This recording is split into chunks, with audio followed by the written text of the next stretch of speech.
यहाँ 2 1 और 2 اور یہ وہی 2 آپ کو 1 اور 2 سامنے سے نظر آ رہے ہیں. اس میں مختلف چیزیں سن رہا ہوں کہ وہ فرینڈلی فائر ہے یا پتہ نہیں کیا ہے. تو میں چاہتا ہوں کہ ڈاکٹر فیصل آپ کو اسکرین پہ پہلے بتا دیں کہ یہ چوٹیں 4 گولیاں مجھے لگی ہیں کدھر لگی, اس کے بعد پھر میں باقی آپ سے بات کروں گا. ڈاکٹر فیصل. السلام علیکم. میں ایکس رے اور ان کے جو کچھ امیجز ہیں ان کے ذریعے سی ٹی اسکین کے امیجز کے ذریعے بتانے کی کوشش کروں گا کہ جو خان صاحب کو چوٹیں آئی ہیں ان کی کیا نوعیت ہے اور وہ ایکس رے اور اسکین میں کس طرح سے نظر آ رہی ہیں. آپ کو سب سے پہلے تو آپ کی توجہ اس طرف دلاتا ہوں جس کی یہاں لکھا ہے رائٹ تھائی. یہ ایکس ریز ہیں 2 اور یہ دونوں جو ہیں یہ دائیں ٹانگ کے ہیں. ٹانگ کا جو اوپر والا حصہ ہوتا ہے یہ سائڈ سے ہے جس کو لیٹرل بھی بولتے ہیں اور یہ سامنے سے ہے. آپ دیکھ سکتے ہیں کہ یہاں 2 1 اور 2 اور یہ وہی 2 آپ کو 1 اور 2 سامنے سے نظر آ رہے ہیں ٹکڑے یا گولیاں جو ہیں. یہ اگر ہم پھر ٹانگ کے نچلے حصے پہ چلیں تو آپ کو 2 علاوہ اس کے ٹکڑے اور گولیاں نظر آ رہی ہیں, ایک یہ اور ایک یہ دوسری والی. اور آپ نوٹ کریں گے یہ جو دوسرا ہے اس نے ٹبیا کو, یہ جو ہڈی ہے ٹانگ کی نچلی جو اس کو ٹبیا بولتے ہیں, اس کے اوپر اس نے یہاں سے ڈیمیج کیا. اور جب آپ سائیڈ ویو دیکھیں تو واضح طور پہ نظر آتا ہے کہ جہاں اس نے فریکچر کاز کیا ہے یعنی ہڈی کا ٹکڑا اکھیڑا ہے اس سے. پھر یہ جو ہے یہ بائیں سائیڈ ہے, لیفٹ تھائی کے ایکس ریز ہیں. یہاں بھی آپ نوٹ کریں گے کہ یہ چھوٹے چھوٹے کچھ ٹکڑے ہیں جو ایک بلکہ جو پٹالا یہ جو چھوٹی ہڈی ہوتی ہے سامنے گھٹنے کے اس کے بھی ساتھ ہے. یہ نسبتاً چھوٹے تھے اور انہوں نے شکر ہے بائیں سائڈ کے اوپر کوئی فریکچر کاز نہیں کیا. اچھا, اس کے علاوہ جو ہم آپ کو دکھانا چاہتے ہیں وہ یہ کہ یہ پھر سے دائیں ٹانگ نظر آ رہی ہے اور یہ جو بلٹ ہے یا جو اس کا فریگمنٹ ہے اس کے ساتھ یہ فریکچر ہوا واضح طور کے اوپر نظر آ رہا ہے. یہ دائیں سائڈ. اچھا, اسی طرح میں جو بہت اہم بات ہے آپ کو دکھانا چاہتا ہوں وہ یہ کہ اس اسکین کے اندر یہ جو آپ کو یہ دائیں ٹانگ ہے اور یہ جو لکیر نظر آ رہی ہے یہ یوں چلتی ہوئی یہ والی, یہ دائیں سائڈ کی مین جو آرٹری ہوتی ہے شریان ہے یہ, اور اس کے آپ دیکھ سکتے ہیں کہ ادھر اور اس کے بالکل قریب دوسری طرف جو بلٹ کے فریگمنٹس ہیں وہ نظر آ رہے ہیں. اس سے واضح ہوتا ہے کہ یہ جو ہماری مین آرٹری گزر رہی ہوتی ہے شریان گزر رہی ہوتی ہے اس کے کتنے قریب یہ ٹکڑے موجود ہیں. ایکسپلین تو کریں نا. اس کا یہ جو بڑی شریان ہوتی ہے ٹانگ کی, ظاہر ہے اس نے پوری ٹانگ کو بلڈ سپلائی کرنی ہوتی ہے, اس کے ذریعے بہت سارا خون جاتا ہے اور خدا نہ خواستہ اگر اس شریان کو کوئی انجری ہو یا یہ کٹ جائے تو پھر بہت تیزی سے بلیڈنگ ہوتی ہے. اور آپ کو میں نے دکھایا بڑا واضح طور پہ صاف نظر آ رہا ہے کہ یہ اس شریان اس آرٹری کے کتنا قریب یہ ٹکڑے موجود تھے. ان کو نکال دیا گیا سرجری کے ذریعے دائیں طرف سے اور 4 فریگمنٹ یا ٹکڑے جو ہیں ادھر سے نکالے جا چکے ہیں اور وہ جسے کہتے ہیں ہمارے پاس موجود ہیں. اور بائیں طرف سے کوئی ہمیں ٹکڑا نکالنے کی ضرورت اس لیے نہیں پڑی کہ وہ کسی میجر اسٹرکچر کو ٹچ نہیں کر رہے تھے یا خطرہ نہیں ڈال رہے تھے, یہ پوٹینشلی خطرہ نہیں ڈال رہے تھے. تو یہ جو 4 فریگمنٹ ہیں ان کی تصاویر بھی آپ کو دکھائی ہیں, اسکینز بھی, اور ان کی جو نوعیت ہے اور ان کا خطرے کی نوعیت ہے وہ بھی آپ کے سامنے میں نے رکھی. بہت شکریہ. جی شکریہ. کون سا کیمرہ جس میں نے بات کی؟ اس میں. جی اچھا جی, اس کے اوپر تو میں بعد میں آتا ہوں کہ یہ جو اٹیک کیا گیا اس کی میں تفصیل آپ کو بعد میں بتاتا ہوں, کیونکہ مجھے ایک دن جانے سے پہلے پتہ چل گیا تھا کہ یا انہوں نے وزیر آباد اور یا گجرات میں پلان کیا ہوا تھا مجھے مارنے کا, اور تو وہ اس کی میں تفصیل آپ کو بعد میں بتاؤں گا. اس سے پہلے میں صرف اپنی قوم کے سامنے ایونٹس رکھنا چاہتا ہوں جو پچھلے 6 مہینے میں ہوئے ہیں. یہ ضرور آپ کو سمجھنا ہے کہ اس قوم سے ہوا کیا ہے. مارچ 6 یا 7 کو مراسلات ہے. ڈونلڈ لو ایک American under secretary of state حکم کرتا ہے پاکستان امبیسڈر کو, بلکہ اس کو دھمکی دیتا ہے کہ اگر عمران خان کو نہ ہٹایا تو پاکستان کو مشکلات کا سامنا کرنا پڑے گا, اور اگر ہٹا دیا تو سب کچھ ٹھیک ہو جائے گا. اور اگلے دن اور نو کانفیڈنس موشن, عدم اعتماد کی تحریک جمع کروائی جاتی ہے اسمبلی میں, اور دیکھتے دیکھتے سارے ہمارے لوگ، ایک منڈی لگتی ہے سندھ ہاؤس میں اور لوگ بیٹھنا شروع ہو جاتے ہیں. یہ یاد رکھیں کہ گورنمنٹ کبھی ہارتی نہیں ہے نو کانفیڈنس. وہ کیوں نہیں ہارتی؟ کیونکہ گورنمنٹ کے پاس گورنمنٹ کے وسائل ہوتے ہیں. ہمارے پاس گورنمنٹ کا پیسہ ہوتا ہے. ہم چاہتے تو وہ منڈی لگی ہوئی تھی نا، وہ 20 کروڑ 25 کروڑ آفر کر رہے تھے، ہم زیادہ پیسے دے دیتے. گورنمنٹ کا پیسہ تھا جو پہلے ہوتا رہا ہے. اور یہ جو پیسہ انہوں نے استعمال کیا یہ بھی چوری کا پیسہ تھا. یہ کوئی ڈکلیئرڈ پیسہ تو نہیں تھا، یہ بلیک کا پیسہ تھا، یا انہوں نے سندھ گورنمنٹ کا پیسہ خرچ کیا. تو انہوں نے خرید لیے لوگ. ہم نے پرنسپل فیصلہ کیا کہ ہم اس آکشن کے اندر حصہ نہیں لیں گے، کیونکہ اگر ہم گورنمنٹ کا پیسہ استعمال کرتے ہیں تو ہم لوگوں کا پیسہ، عوام کا پیسہ چوری کرتے ہیں جو عوام کی ان کا حق ہے. گورنمنٹ گر جاتی ہے. سارے سمجھتے ہیں کہ جناب اب تحریک انصاف کی قبر کھد گئی ہے. عمران خان ہمیشہ کے لیے گیا اور مٹھائیاں بٹے گی. لیکن پاکستانی قوم وہ کرتی ہے جو اس نے کبھی پہلے کیا ہی نہیں. تو 10 تاریخ کو، اور میں آپ کو خود کہہ رہا ہوں 10 اپریل کو، میں خود ہی حیران کہ جو شام کو سینز دیکھے، جو لوگ سڑکوں کے اوپر آئے، جس طرح لوگ نکلے. میں بشرا بیگم کے ساتھ بیٹھا تھا تو ہم خود حیران رہ گئے کہ یہ ہوا کیا ہے. ہوا یہ کہ یہاں 90 کی دہائی میں 2 حکومتیں کرپشن میں نکالی گئی. جب وہ کرپشن میں جاتی تھی اور اسٹیبلشمنٹ نکالتی تھی، لوگ مٹھائیاں بانٹتے تھے. پھر جنرل مشرف آ گیا، 2 دفعہ کرپشن میں ان گورنمنٹس کو نہ کہ وہ خود اس نے مارشل لاء لگا دیا. لوگوں نے مٹھائیاں بانٹی. لوگ ان کی کرپشن سے تنگ تھے، ان 2 جماعتوں کی. اس کے بعد جنرل مشرف نے ان کو NRO دے دیا. وہ واپس آ گئے. فیصلہ جنرل مشرف نے کیا NRO دینے کا جب اس کے پاس رائٹ ہی نہیں تھا کہ عوام کا پیسہ چوری. کرپشن کا مطلب ہوتا ہے عوام کا پیسہ چوری ہونا. تو عوام کا پیسہ چوری ہوگا اور جنرل مشرف معاف کر دیتا ہے ان کو. وہ آ جاتے ہیں اور 10 سال 4 گنا پاکستان کا قرضہ بڑھتا ہے. کرپشن کیسز انہی دوروں میں ان کے بنتے ہیں. یہ جو اب NRO لے رہے ہیں 2، یہ 95% کرپشن کیسز اس 10 سال کے بنے ہوئے تھے. 4 گنا پاکستان کا قرضہ بڑھ جاتا ہے. مجھے لوگ ووٹ دیتے ہیں اس لیے کہ لوگ ان سے تنگ تھے.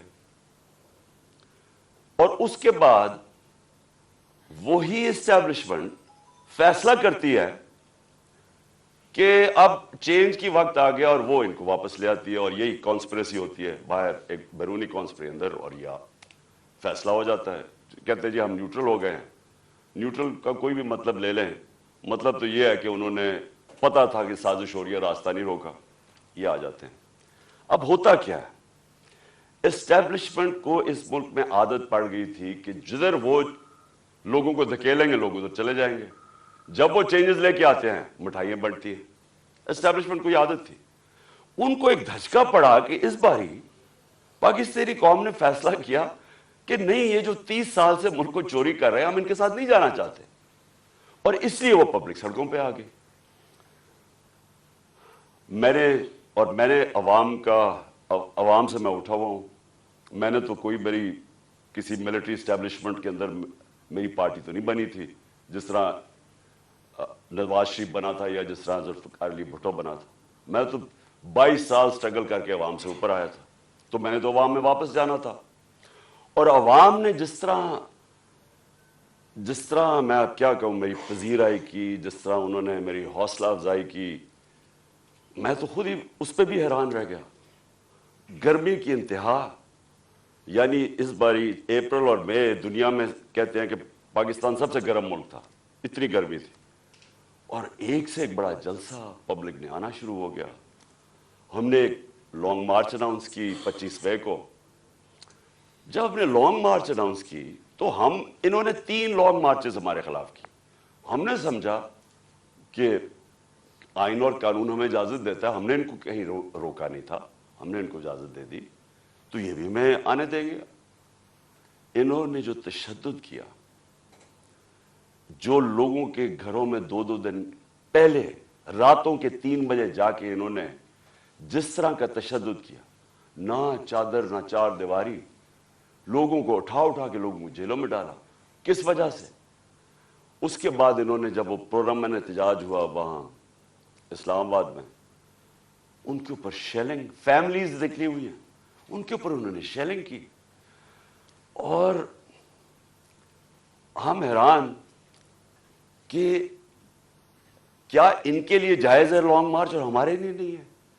ऊपर से पहले आप बैरूनी साजिश के तहत आए, फिर सारे चोरों को ऊपर बैठा दें, हम एहतजाज करें तो हमें भेड़ बकरियों की तरह डंडे मारे।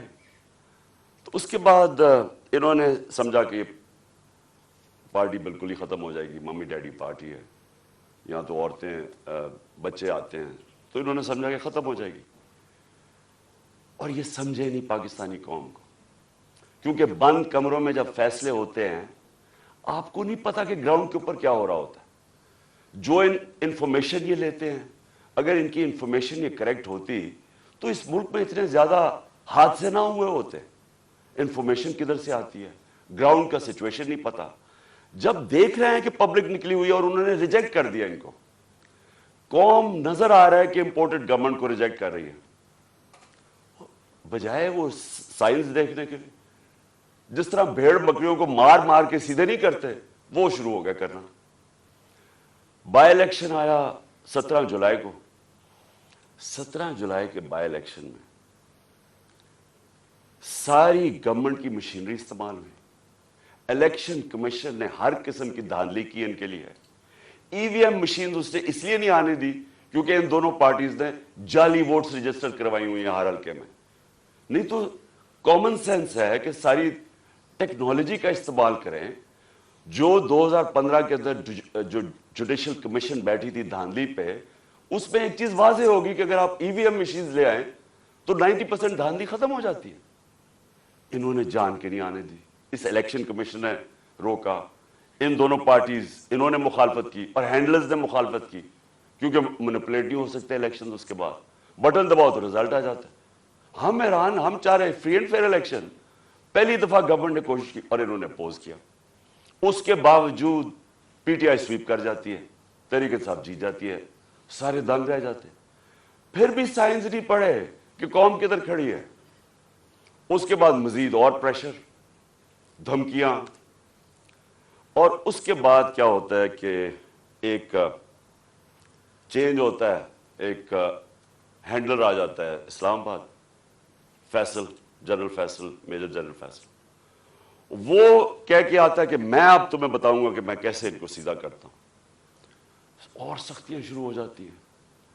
जो तहरीक इंसाफ के लिए मीडिया कवर कर रहे हैं उनके लिए सख्तियां, जो जर्नलिस्ट तहरीक इंसाफ को फेवर कर रहा है उनके ऊपर सख्तियां।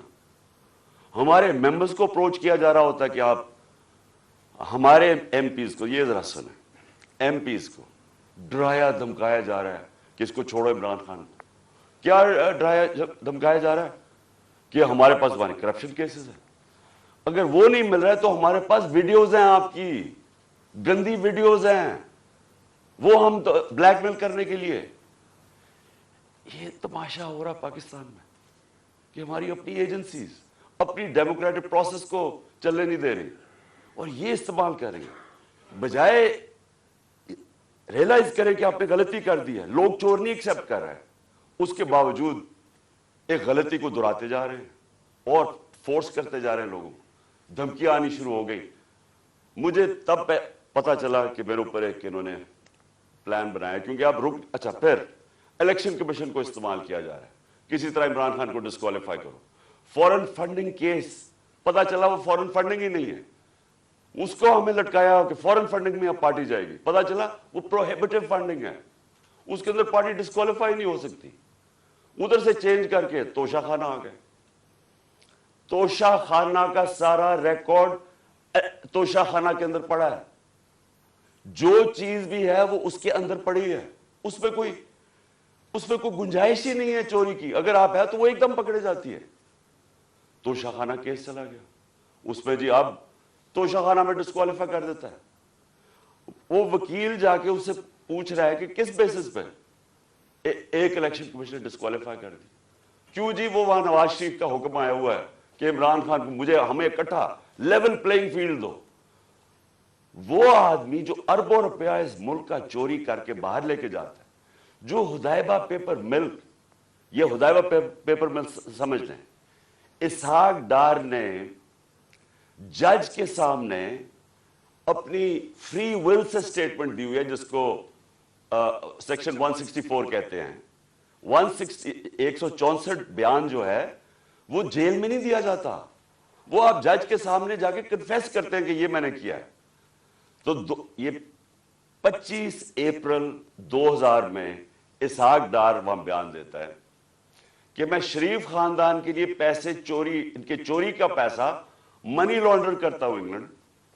वहां काजी फैमिली के बेनामी अकाउंट्स खोले जाते हैं, शरीफ फैमिली का वहां से, और फिर रेमिटेंसेस दिखा के पाकिस्तान आता है और शरीफ फैमिली के अंदर चला जाता है। यानी सीधी सीधी चोरी। हुदैबा पेपर मिल्क में एनआरओ मिल जाता है, डिस्पाइट कि वो इसहाक डार कह रहा है कि मैं कन्फेस कर रहा है कि मैं मनी लॉन्डर हूं शरीफ खानदान का, और इनको बता रहा है कि करप्ट है, एनआरओ मिल जाता है। वो नवाज शरीफ जो फिर एवंसफील्ड अपार्टमेंट उसकी पैनमा पेपर्स के अंदर पकड़ी जाती है, तस्लीम कर देता है हमारी।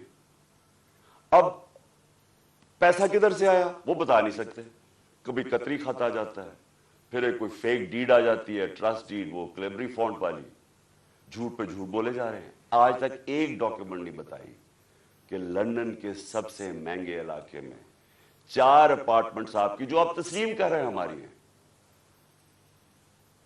और कह रहे हैं कि जनाब इमरान खान को और मुझे एक ही तरह लेवल प्लेइंग फील्ड दो। इमरान खान ने अपने लंदन का फ्लैट 34-35 साल पहले लिया, क्रिकेट खेलता था इंटरनेशनल। अदालत ने जब मांगा सारा रिकॉर्ड दिया। रिकॉर्ड का मतलब कि एक 40-40 साल के कॉन्ट्रैक्ट्स दिखाए गए, किधर से पैसा आया, कैसे फ्लैट खरीदा, बेचा कितने का, मनी ट्रेल पाकिस्तान बैंकों के थ्रू पैसा आया। और मुझे उससे कंपेयर कर रहा है जो अरबों रुपए की प्रॉपर्टीज बाहर रखी हुई है, बेटों की प्रॉपर्टी बाहर है, वो बेटा अलहदा, वो जो हसन शरीफ, वो बता ही नहीं सकता कि 9-10 अरब के घर किधर से आया, और वो कह रहा है कि लेवल प्लेइंग फील्ड। तो लेवल प्लेइंग फील्ड क्या है कि इलेक्शन कमीशन अब मुझे डिस्क्वालीफाई करे, और वो डिस्क्वालीफाई करे तोशाखाना केस। अब को 8 दफा इलेक्शन कमीशन ने हमारे पीटीआई के खिलाफ फैसला दिया, 8 दफा हम अदालत में गए हैं, और 8 दफा अदालत ने ओवरटर्न किया इलेक्शन कमीशन का फैसला। अब हम फिर अदालत में जाएंगे, और मैं आपको यकीन दिलाता हूं कि इसको इतनी शर्मिंदगी होगी, और इसमें शर्म नहीं है इस इलेक्शन कमीशन में, क्योंकि ये नून लीग के घर, नवाज शरीफ के घर का नौकर है, और भी हैंडल होता है पीछे से। ये बिल्कुल ये इसके ऊपर मैं फिर केस करूंगा, हरजाना करूंगा इसके ऊपर कि उसके मेरे पर गलत इल्जाम लगाया है। और फिर एफआईए केसेस कर रही है। एक पॉलिटिकल पार्टी जिसने लीगल फंड रेजिंग की है पाकिस्तान में, वो तहरीक इंसाफ है। 40,000 का हमारा डेटाबेस है, किसी पार्टी के पास है ही नहीं, इनके पास कोई डेटाबेस ही नहीं है। अच्छा, वो इनसे पूछ ही नहीं रहा कि किधर से आपने पैसे इकट्ठे किए। जिस पार्टी ने पैसे इकट्ठे किए उनसे पूछ रहा है। अच्छा, वो जवाब भी दे रहे हैं। अब वो क्या कर रहे हैं कि जिन्होंने 10-10 साल पहले पैसे दिए थे पीटीआई को, उनको एफआईए कांटेक्ट करके उनको हरास कर रही है, ताकि पीटीआई के जो डोनर्स हैं वो भाग जाए पीटीआई से, कि पैसा ना इकट्ठा कर सके पीटीआई। वो पार्टी जो पब्लिक से पैसा, जो सारी दुनिया में होता है, उस पार्टी को बंद करने की कोशिश कर रहे हैं। वो जो 2 पार्टीज बता ही नहीं सकती कि पैसा किधर से इकट्ठा करते हैं, और इसका वर्ड है क्रोनी कैपिटलिज्म।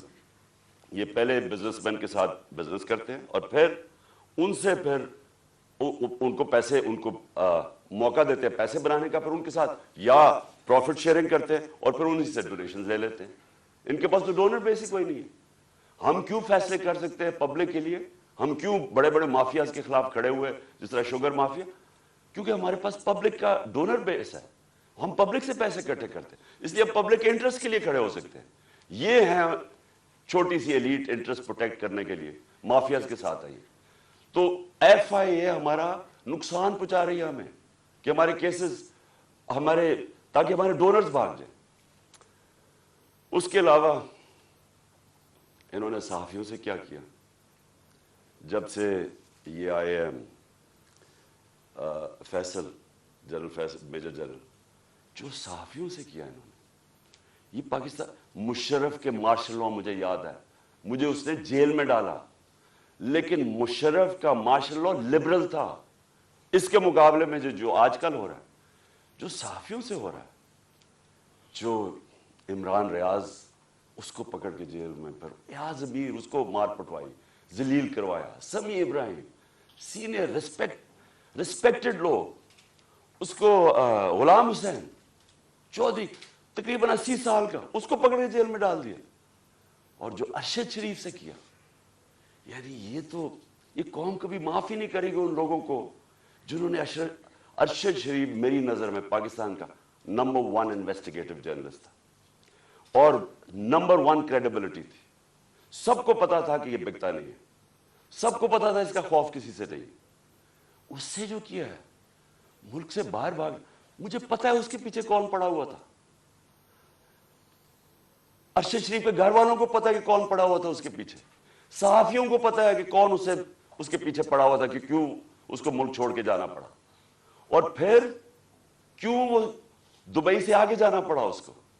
सबको पता है कि कौन पीछे पड़ा हुआ था उसके। और जो उसकी शहादत हुई, ये इस मुल्क की तारीख का मैं समझता हूं अफसोसनाक मोड़ है कि जितनी सहाफत ऊपर चली जाती है, माशरे को वो लिफ्ट कर देती है, माशरे के वैल्यूज लिफ्ट कर देती है, माशरे को अमर बिल मरूफ पे लगा देती है। ये सहाफियों का काम होता है, मोरालिटी माशरे की रेज करे। और जिधर कौन आजकल फेवरेट्स बने हुए हैं, लिफाफे, जो ज़मीर बेचने वाले सहाफी, जिनकी क्रेडिबिलिटी कोई नहीं है। आप सिर्फ ये देख लें कि किन लोगों की आज व्यूअरशिप ऊपर है और किन की नीचे है, आपको पता चल जाएगा अवाम किधर खड़ी। अवाम बेवकूफ नहीं है। ये जो अवाम आपको बार बार मैसेजेस बता रही है कि वो एक अब्राहम लिंकन की सेइंग है कि you can't fool all the people all the time. थोड़ा वक्त सबको पागल बना सकते हैं, सारा वक्त कभी कोई इंसान नहीं, माशरा पागल नहीं बन सकता। तो लोगों को पता है क्या हो रहा है और लोग बता रहे हैं। फिर इलेक्शन हुआ, बाय इलेक्शन हुआ हमारा, 9 सीटों पे मैं खड़ा हुआ सिर्फ एक पॉइंट बताने के लिए कि अवाम किधर खड़ी है। 9 सीटों में से 8 जीता। ये वर्ल्ड रिकॉर्ड है, दुनिया में कभी एक पार्लियामेंटेरियन 12 सीटें नहीं एक असेंबली में जीता। फिर अवाम बता रही है वो किधर खड़े हैं, लेकिन नहीं, अवाम की नहीं सुननी। किसी तरह इमरान खान को डिस्क्वालीफाई करो, किसी तरह इसके ऊपर केसेस बनाओ, किसी तरह इसको गंदा करो, इसके ऊपर मड स्लिंगिंग करवाओ, इसको साबित करो कि जनाब ये भी बाकियों की तरह है, और ये साबित करो कि जनाब यहां पॉलिटिशियंस ये तो सारे एक ही तरह के हैं और जो भी फैसला होगा वो पीछे बैठ के हैंडल्स करेंगे। लेकिन जब इन्होंने देखा जलसे रिकॉर्ड, मैं पता नहीं 60-70 कितने जलसे कर बैठा हूं, मैंने कभी पाकिस्तानी कौम को ऐसे नहीं निकलते देखा। इलेक्शन रिजल्ट्स आपके सामने, इन्होंने फैसला किया, और फैसला पहले किया मुझे मरवाने का। 4 लोगों ने बंद कमरे में फैसला किया मुझे मरवाने का। मैं टीवी पे जाके लोगों को बताया कि उन्होंने फैसला किया।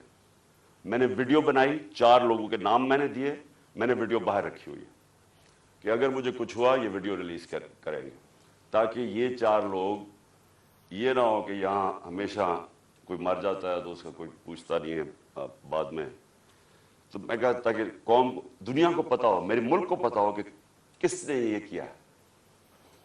उसके बाद ये फैसला, ये बंद कमरों में कि इसको अब किसी तरह इमरान खान को मारो।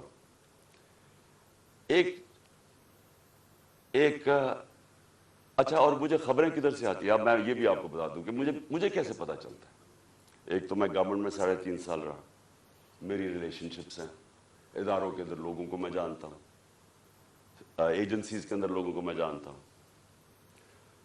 वैसे जो इदारों के अंदर, सारे इदारों के अंदर جو باہری اکثریت ہے وہ سب متنفر ہے جو ہو رہا ہے پاکستان کے ساتھ، جو انہوں نے 6 مہینے میں کیا ملک کے ساتھ، جو مہنگائی کے اندر لوگوں کے حالات ہیں، معیشت نیچے جا رہی ہے، انڈسٹری نیچے جا رہی ہے، ایکسپورٹس نیچے جا رہی ہے، ٹیکس کلیکشن نیچے جا رہا ہے، ریمیٹنسز نیچے جا رہی ہیں، جو کسان ہیں، جو ریکارڈ ہماری 17 سال میں گروتھ ریٹ تھی ایگریکلچر میں، زراعت میں 4.5%، وہ آج نیچے چلے گئے۔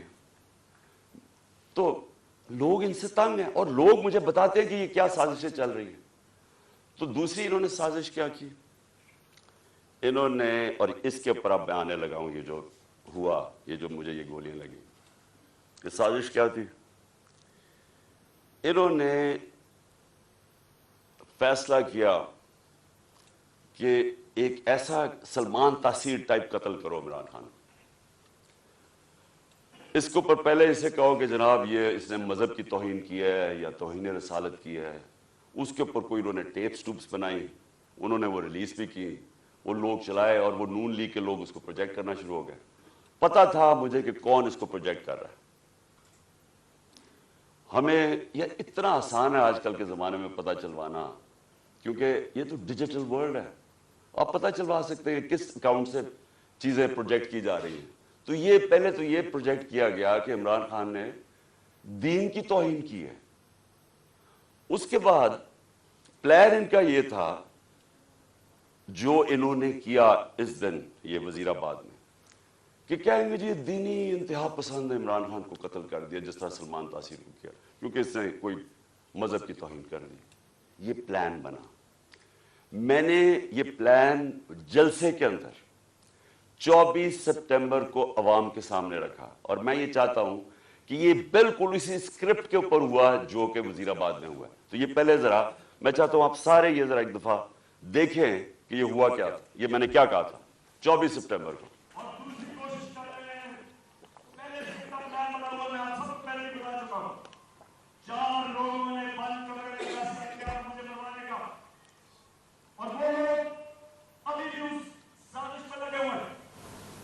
انہوں نے دونوں مریم جو جھوٹ بولنے کی PhD دونوں کے پاس ہے،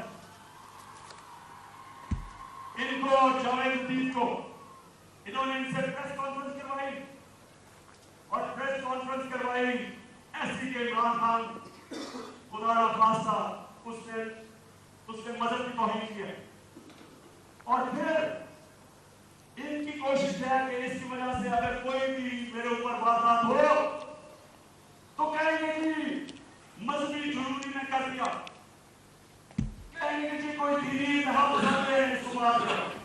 یہ کرنا ہے، لیکن میں آج آپ سب کو کہہ رہا ہوں، سارے پاکستان میں پھر رہا ہوں، مجھے اپنی جان سے زیادہ مجھے پاکستان کی آزادی کی فکر ہے۔ 24 سپٹمبر یہ جلسے میں نے کہا، پلان کا مجھے پتا چل گیا تھا، اور یہ جو وزیر آباد ہوا، اب میں آپ کو وزیر آباد پہ آتا ہوں کہ یہ ہوا کیا۔ انہوں نے لانگ مارچ، ہم جلسے کرتے ہوئے ہم نے لانگ مارچ کا فیصلہ کیا۔ لانگ مارچ سے ڈر گئے، پبلک انہوں نے دیکھ لی تھی کہ ہمارے ساتھ ہیں، اور انہیں پتا تھا کہ میں نے اب جو غلطیاں کی تھی پچھلی باری، اور مجھے پتا چل گیا تھا ان کا پلان ہے، میں نے اب ایک اور پلان بنایا ہوا تھا، اور میں آج یہ ابھی اینڈ میں آپ کو بتاؤں گا کہ مارچ کا کرنا کیا ہے۔ لیکن مجھے پتا تھا کہ جو عوام نے نکلنا ہے اس باری، چاہے یہ جتنی مرضی پولیس بلا لیں، چاہے رینجرز بلا لیں، چاہے ٹیئر گیس شیلز تیاری کر لیں، جب عوام کا سمندر نکلتا ہے، وہ کہتے ہیں no power can stop an idea whose time has come۔ جب ایک نظریے کا وقت آ جاتا ہے اس کو کوئی نہیں روک سکتا۔ تو ان کو مجھے پتا تھا کہ اسلام آباد میں، اور انشاءاللہ یہ میں ثابت کروں گا، اتنی پبلک نے آنا ہے کہ اس ملک کی تاریخ میں کبھی پبلک اتنی نکلی نہیں ہے، اور وہ یہ بھی خوفزدہ تھے، ہیں بڑے بزدل، آپ کو پتا ہے کرپٹ لوگ، دو قسم کے لوگ بڑے بزدل ہوتے ہیں، ایک ظالم اور ایک کرپٹ، یہ ہمیشہ بزدل ہوتے ہیں۔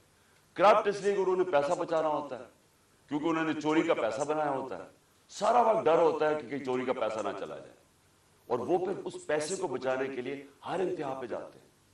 और दूसरे जो जालिम लोग होते हैं, जालिम हमेशा बुज़दिल होता है, क्योंकि वो डरपोक होता है, वो जुल्म करता है लोगों पे।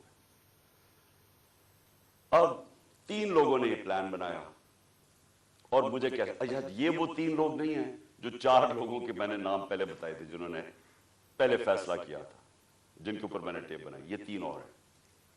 मुझे कैसे पता चला? मुझे फिर अंदर से लोगों ने बताया। एक दिन पहले, वजीराबाद से पहले, इन्होंने जब देखा क्राउड बढ़ते जा रहे हैं, और ऐसे क्राउड्स के कभी पाकिस्तान में नजर नहीं आए जीटी रोड के ऊपर, इन्होंने प्लान बनाया मुझे मारने का। और यही स्क्रिप्ट, दीनी इंतहा पसंद कुछ करेगा, इमरान खान तो बड़ा दीन के खिलाफ है, इससे तो इस्लाम दुश्मनी कोई नहीं है, ये तो ये प्लान बन गया। और 3 लोगों ने बनाया। सबसे पहले राना सनाउल्लाह। राना सनाउल्लाह ने क्यों बनाया? क्योंकि राना सनाउल्लाह एक कातिल है। राना सनाउल्लाह और शहबाज शरीफ ने जब मॉडल टाउन में वो 12 लोगों को कत्ल किया था और 70 लोगों को गोलियां लगी थी, सबके सामने नहाते लोगों के ऊपर गोलियां चलाई थी मॉडल टाउन। वो क्यों चलाई थी? क्योंकि ताहिरुल कादरी ने 1 साल पहले पीपल्स पार्टी की गवर्नमेंट के अंदर लॉन्ग मार्च की थी, और ये डरे हुए थे आते साथ ही, क्योंकि उसने कहा मैं फिर करूंगा नून लीग की गवर्नमेंट में, ये डरे हुए थे। इन्होंने वो जो जुल्म किया वहां मॉडल टाउन में, ये दोनों शहबाज शरीफ और राना सनाउल्लाह, और ये क्या कहना चाहते थे? ये पैगाम देना चाहते थे, खौफ तारी करना चाहते थे कि कहीं वो इस्लामाबाद ना आ जाए, वो पब्लिक ना निकला है। तो इन्होंने वहां लोगों को कत्ल किया। ये राना सनाउल्लाह, इसने याद रखे लॉन्ग मार्च से बचने के लिए लोग कत्ल करवाए थे मॉडल टाउन के। इसी राना सनाउल्लाह के ऊपर आबिद शेर अली, इनके मिनिस्टर के बाप ने, का 18 कत्ल किए इसने। कब्जे ग्रुप और हर किस्म की, ये 2 नंबर काम करता है फैसलाबाद में, सब फैसलाबाद जानता है इसको। तो इनके इसके लिए कोई जान, इंसानी जान की अहमियत नहीं है। इनके लिए सिर्फ अपने मकसद और पैसा और चोरी। दूसरी तरफ शहबाज शरीफ के ऊपर ह्यूमन राइट्स वॉच की रिपोर्ट है, या एमनेस्टी इंटरनेशनल की रिपोर्ट है, 1990 यानी 1997 में जब चीफ मिनिस्टर था, और 99 तक जब चीफ मिनिस्टर रहा, इसने कोई 900 कत्ल करवाए थे पुलिस मुकाबले में। आबिद बॉक्सर ने टीवी के ऊपर आके स्टेटमेंट दी थी कि ये कैसे लोगों को मरवाता था पुलिस मुकाबले में। यही शहबाज शरीफ, जब इसका एफआईए में 16 अरब का जो केस था और 8 अरब का उसमें नैब में, तो जो 16 अरब के केस थे, जो नौकरों के, मुलाजिमों के नाम में रमजान शुगर मिल के इन्होंने पैसा लिया और फिर अपने खानदान में बांटा, इन्होंने 5 मुलाजिमों को, वो मरे हार्ट अटैक से, 2 आते साथ ही 2 महीने में 5 गवाह मरे। और जो छठा डॉक्टर रिजवान था, जो इन्वेस्टिगेट कर रहा था इनकी एफआईए की, जिसने इन्वेस्टिगेट किया था ये इनका जो फेक अकाउंट्स और ये जो नौकरों के नाम पैसा लिया था, वो भी हार्ट अटैक से मरता है। यहां डॉक्टर्स बैठे हुए आपको बताएंगे कि एक तरीका होता है इंड्यूस्ड हार्ट अटैक का, पता भी नहीं किसी को चलता क्या हो। तो कभी किसी ने इन्वेस्टिगेट नहीं किया कि आते साथ ये लोग एकदम 2 महीने में 6 लोग हार्ट अटैक कैसे मर गए। कभी किसी ने ये नहीं इन्वेस्टिगेट किया कि राना सनाउल्लाह के ऊपर जो कोई एक कस्टम ऑफिसर या वो कोई इसका इन्वेस्टिगेट, इसकी कोई इन्वेस्टिगेशन थी, उसने कैसे एकदम खुदकुशी कर ली।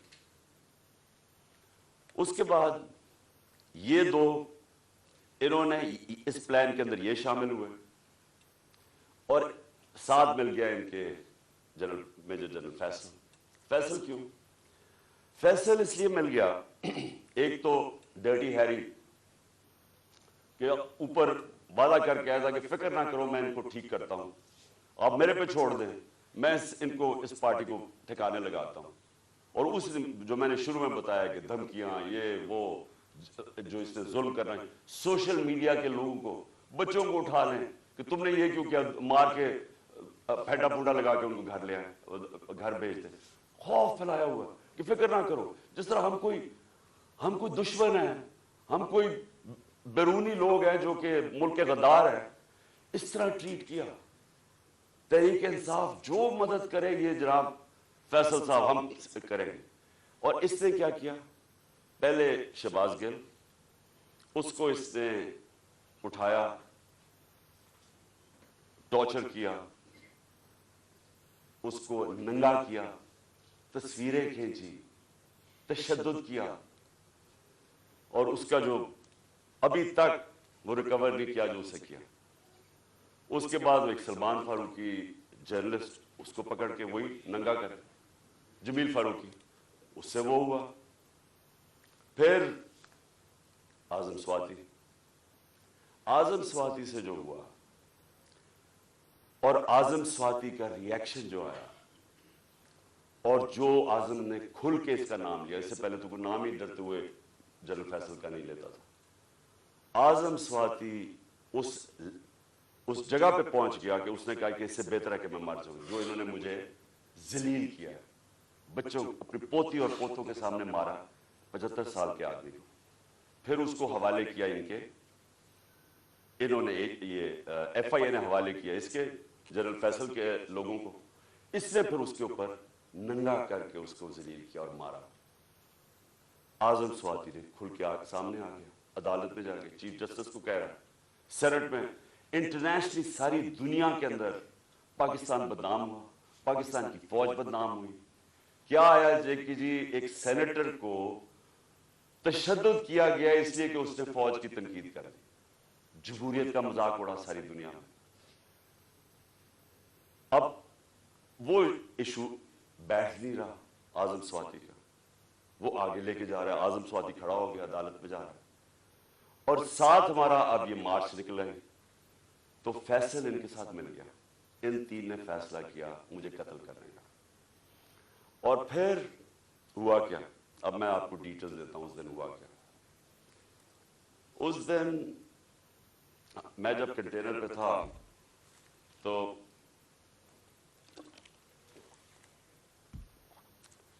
ایک دم گولیوں کا ایک برسٹ آتا ہے، میری ٹانگ پہ گولیاں لگتی ہیں، میں گر جاتا ہوں. اور جب میں گر رہا ہوتا ہوں تو دوسرا برسٹ آتا ہے. یہ ایک برسٹ ادھر سے آتا ہے اور دوسرا برسٹ آگے سے آتا ہے.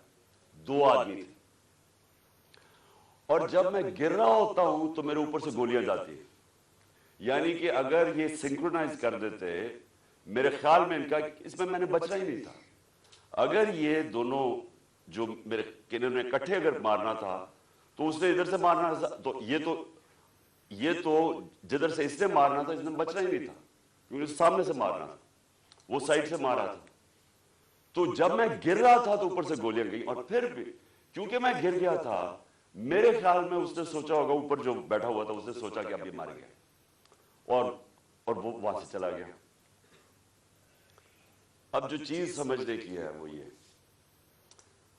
کہ ایک تو پکڑا گیا جنونی، اس کو کہا جی یہ تو بڑا کوئی دینی جنونی، کوئی انتہا پسند ہے.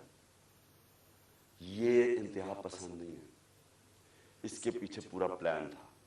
یہ پلان پورا ہم اب انکور کریں گے، اور میں آپ کو بتاؤں اس کے ساتھ اور لوگ ملوث ہیں، اور یہ پلان اب کا نہیں پہلے کا بنا ہوا ہے. اور وہ جو اصل لوگ ہیں جنہوں نے وہاں سے گولیاں چلائی تھی، جنہوں نے اصل میں اس کا پھر بھی میں بچ جاتا انہوں نے مارنا تھا، اور یہ آدمی اور ہمیں نقصان پہنچاتا. دو ہیرو نہ نکل آتے، ایک تو شہید معظم، میں اس کو آج سلام پیش کرتا ہوں، 2 بچوں کے ساتھ گیا ہوا. وہ میری اور دوسرا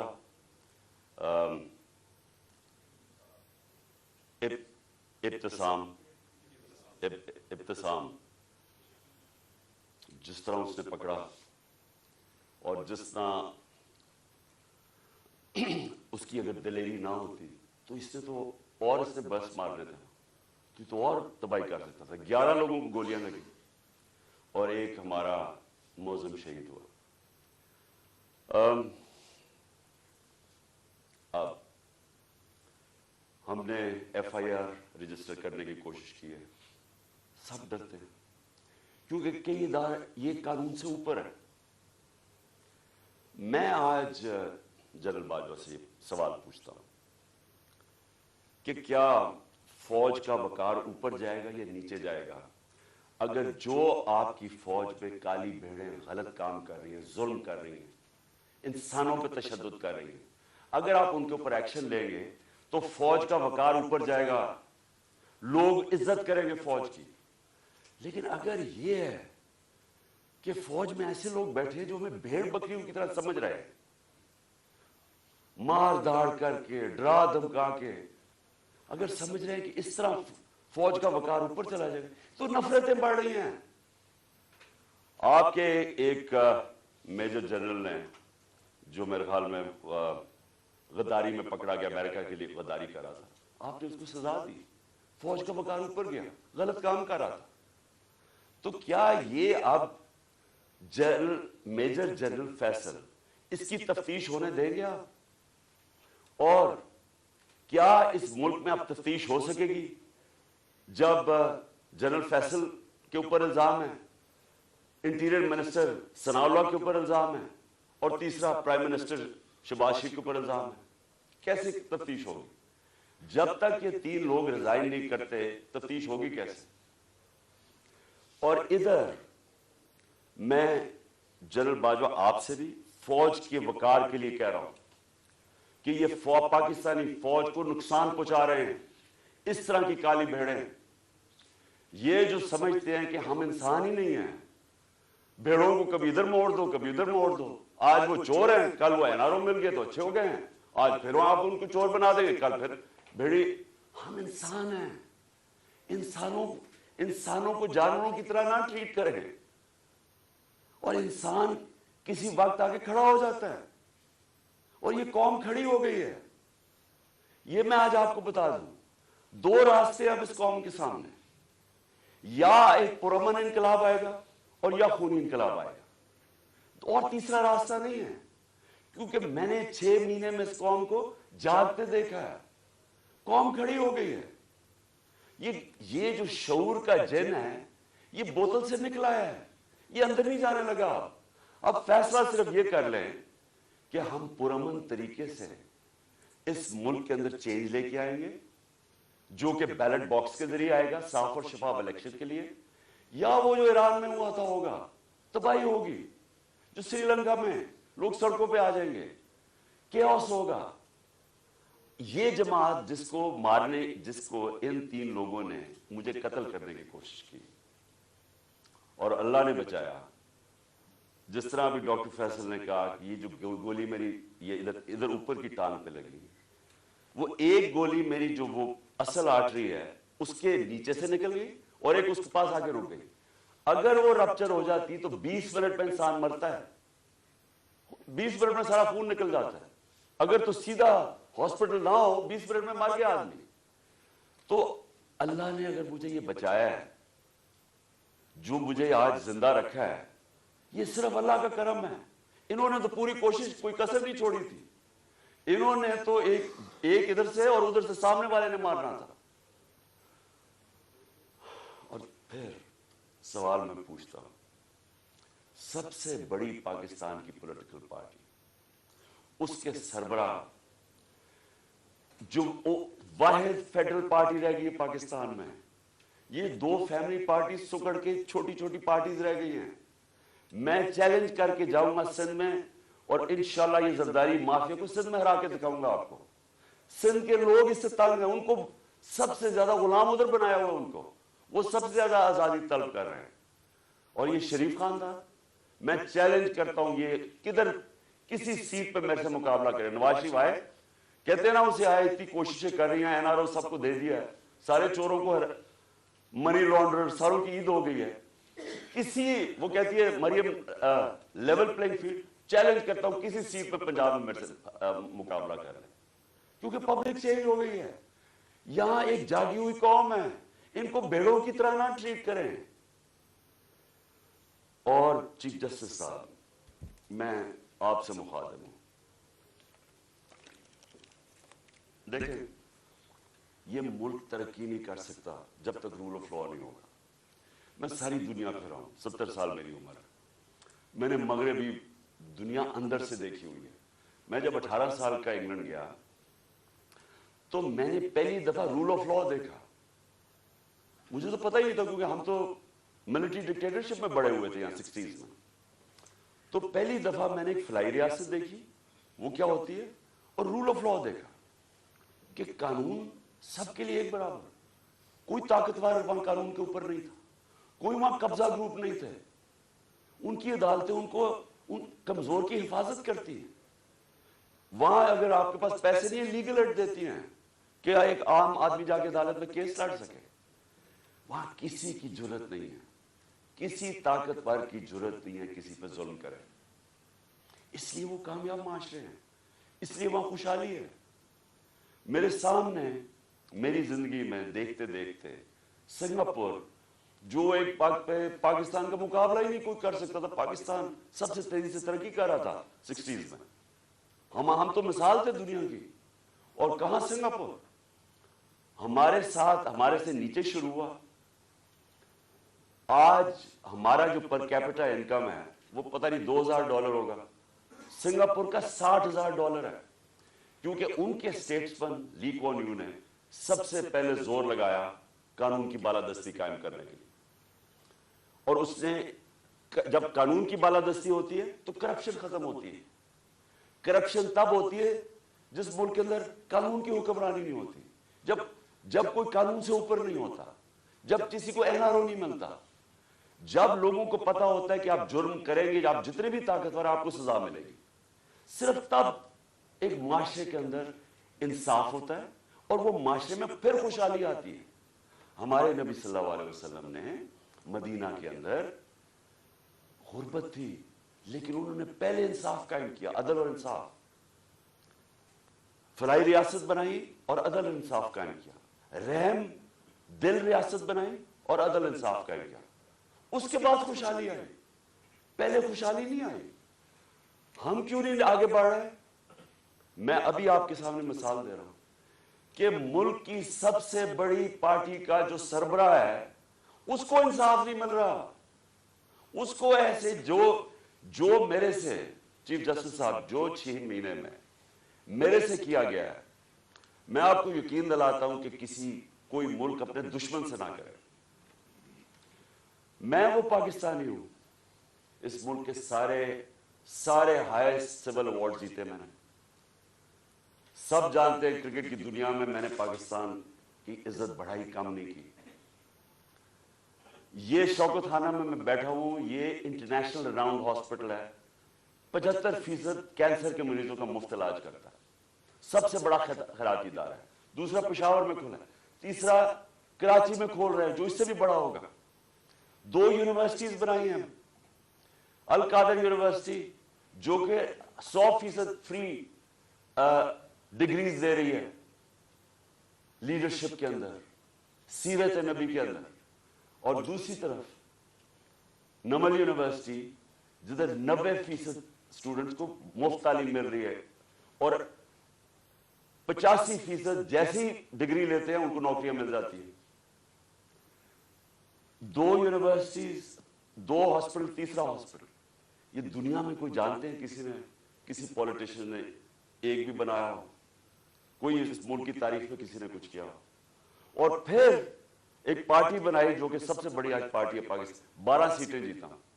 اگر میرے سے یہ ہو رہا ہے, میرے گھر کے اوپر میرے نوکروں کو پیسے دیے گئے میرے خلاف جاسوسی کرنے کے لیے, ڈیوائس رکھنے کے لیے, گھر کے نوکروں کو میری فون کالز, جو میری پرائم منسٹر کی فون کال تھی ان کی ریکارڈڈ کر کے ریلیز کی گئی ریکارڈنگ, آفیشل سیکرٹس ایکٹ کی وائلیشن ہے.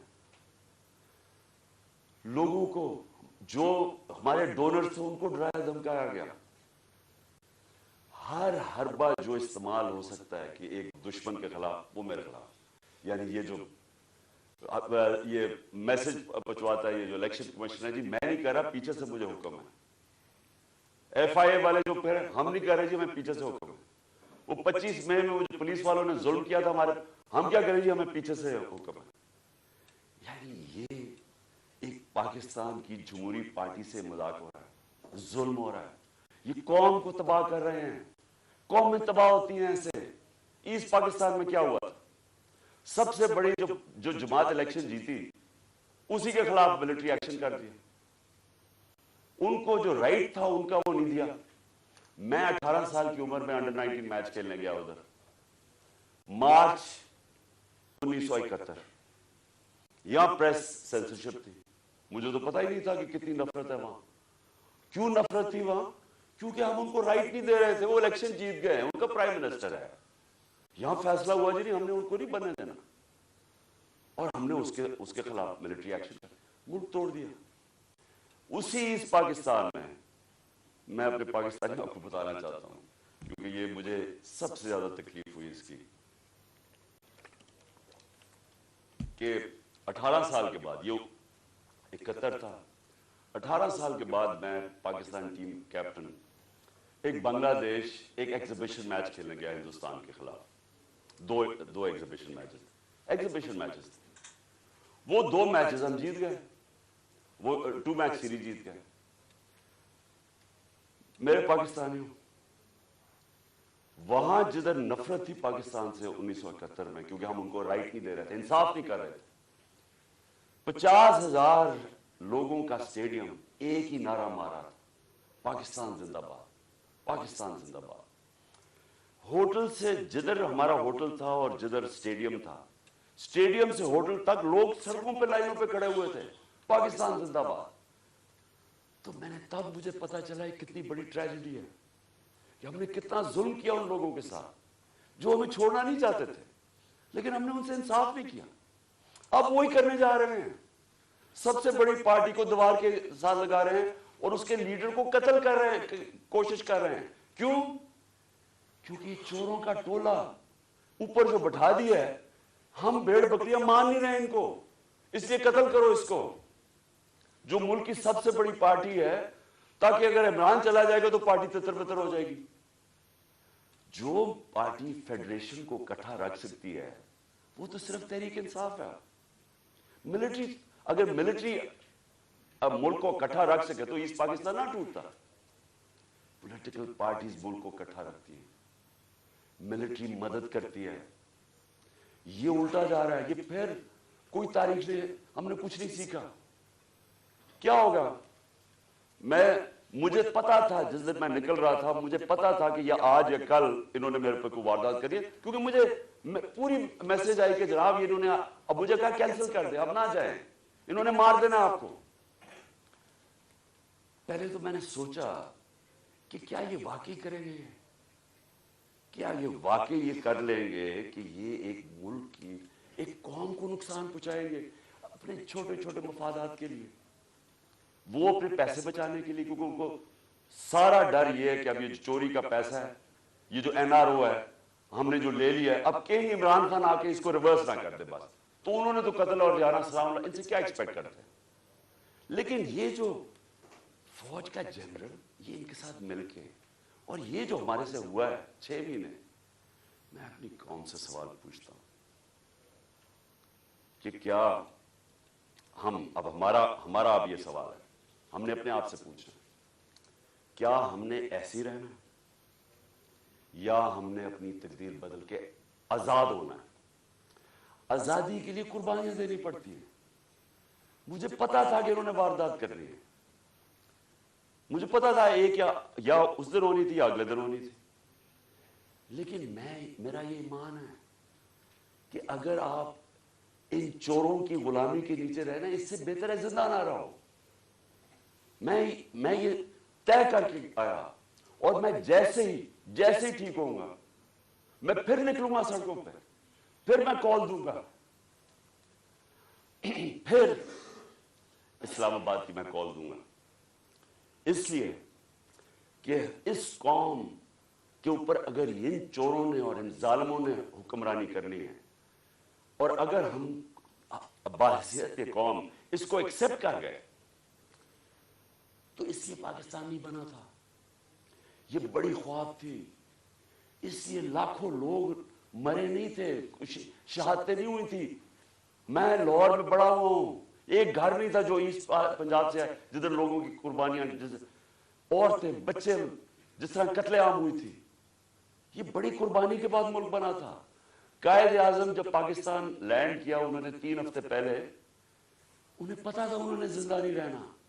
किसी को नहीं बताया कि कहीं अगर दुश्मनों को पता चल गया तो वो, उन्हें पता कि अगर कायद आजम फौत हो गए तो ये मुल्क नहीं बनेगा। किसी को पता नहीं चलने दिया। और 3 हफ्ते पहले लैंड करते हैं कराची, तो एडमिरल जो उनका असिस्टेंट था उसे कहते हैं, मैं नहीं समझता था कि मेरी जिंदगी में पाकिस्तान बनेगा। इसलिए नहीं बना पाकिस्तान कि चोरों की हम गुलामी करें, ये जालिमों की जो लोगों पे तशद्दुद करते हैं। आपको पता है आजम स्वाति को जब उसके ऊपर तशद्दुद कर रहे थे, उसे क्या कह रहे थे कि ये इमरान खान को बताओ कि उसको हम इस तरह नंगा करके मारेंगे। ये हमारे लोग हैं, ये इस मुल्क की सिक्योरिटी के लिए हैं, और ये उसको कह रहे हैं उसको कि इमरान खान को पैगाम दो कि उसको इस तरह हम नंगा करके मारेंगे। पिंडी का वो मिस्टर वाई जो मुल्तान का है, मिस्टर वाई बैठा हुआ है, वो हमारे एमपीज को बुला के कह रहा है कि देखो ये पीटीआई की कोई फ्यूचर नहीं है, और इमरान खान को तो हमने वो करना है जो आजम स्वाति से किया। यानी ये हमारे लोग हैं। जनरल बाजवा जागे, ये मुल्क तबाही की तरफ जा रहा है। ये अगर आपने इनके ऊपर काली भेड़ों पे एक्शन ना लिया, ये नफरतें बढ़ती जाएगी, ये कौम टूटने की तरफ जाएगी। इमरान खान को जब अल्लाह ने लेके जाना है, मैं तो तैयार हूं उसके लिए। मुल्क का सोचें, अपनी जात से निकल जाएं बाहर कि जी छोटे छोटे मफादात के लिए, अपनी जात के लिए, ये चोरों ने तो अपने पैसे के लिए, हम अपने मुल्क को कुर्बान कर रहे हैं। जो लोग सड़कों पे हैं, इनकी शक्लें देखें, इनकी आंखें देखें, आपको नजर आएगा कि ये तलाश में है कि वो पाकिस्तान जिधर ये आजादी से रहे, जिधर कोई किसी को इजाजत ना हो।